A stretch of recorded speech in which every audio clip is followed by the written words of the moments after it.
Assalamualaikum warahmatullahi wabarakatuh.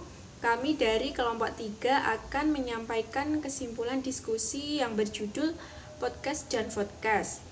Saya Wanda Nur Afifah Hana akan menyampaikan kesimpulan mengenai mengapa podcast dikatakan belum bisa meningkatkan minat belajar siswa, padahal hasil belajar siswa meningkat.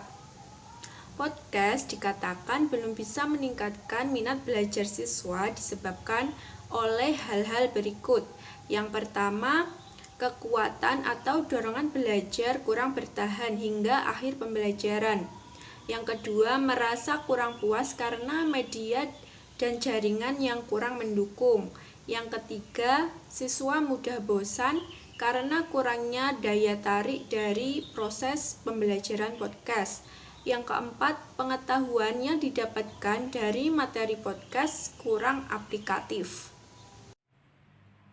Jadi, kesimpulan pada pertanyaan-pertanyaan di atas, kekurangan pada podcast dalam pembelajaran, terutama karena podcast sifatnya hanya dapat didengar dan akan membuat peserta didik semakin bosan, terpaku jadwal, dan juga memerlukan koneksi internet dan kuota yang cukup. Sering adanya gangguan suara lain berupa kendaraan, suara berasal dari TV, dan lain-lain. Dengan adanya kekurangan podcast ini, tentunya menghambat peserta didik untuk memahami, belajar, dan mencerna materi dengan baik. Solusi dari kekurangan podcast ini hendaknya pendidik menggunakan media pembelajaran yang lain yang lebih bervariasi. Assalamualaikum warahmatullahi wabarakatuh. Baik, perkenalkan saya Maila Askana Syaya NIM 12205193053 dari kelas PGMI 5E dengan mata pelajaran Teknologi Informasi dan Komunikasi. Baik, kemarin saya kan sudah presentasi dengan teman-teman dan ini adalah diskusi video kesimpulan dari pertanyaan yang telah teman-teman berikan. Pertanyaan yang pertama dari Mbak Salisna Agustina.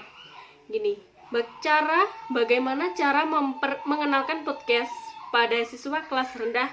Bagaimana cara penggunaannya? Oke, di sini akan saya jawab ya.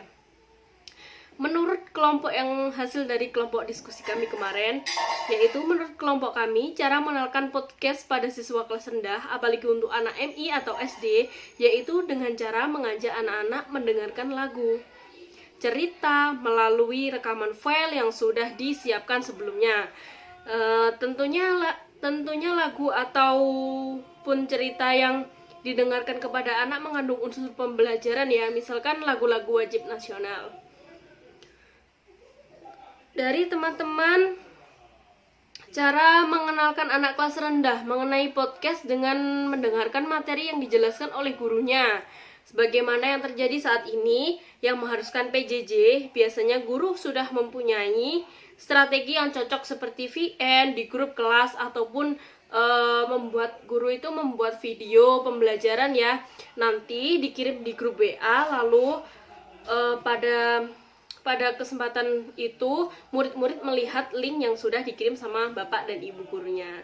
Begitu kesimpulan pertanyaan dari teman-teman. Sekian, terima kasih. Cara atau hal-hal yang perlu diperhatikan saat membuat podcast adalah koneksi otentik si pendidik untuk membuat pembelajaran yang mendidik, menghibur, atau menginspirasi dari podcast tersebut.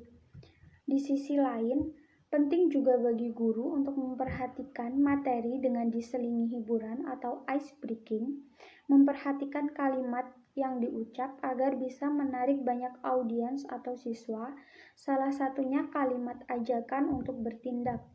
Dalam pembuatan podcast, pendidik harus menyesuaikan dengan materi-materi secara jelas dan update, menggunakan tema semenarik mungkin. Tata bahasa yang digunakan tidak harus formal, bisa juga dengan bahasa informal, tetapi tetap dalam sesuai konten. Selain memasukkan materi pembelajaran, pembuatan podcast bisa digunakan untuk memotivasi siswa dengan kisah-kisah yang inspiratif. Sekian video kesimpulan dari kelompok 3. Wassalamualaikum warahmatullahi wabarakatuh.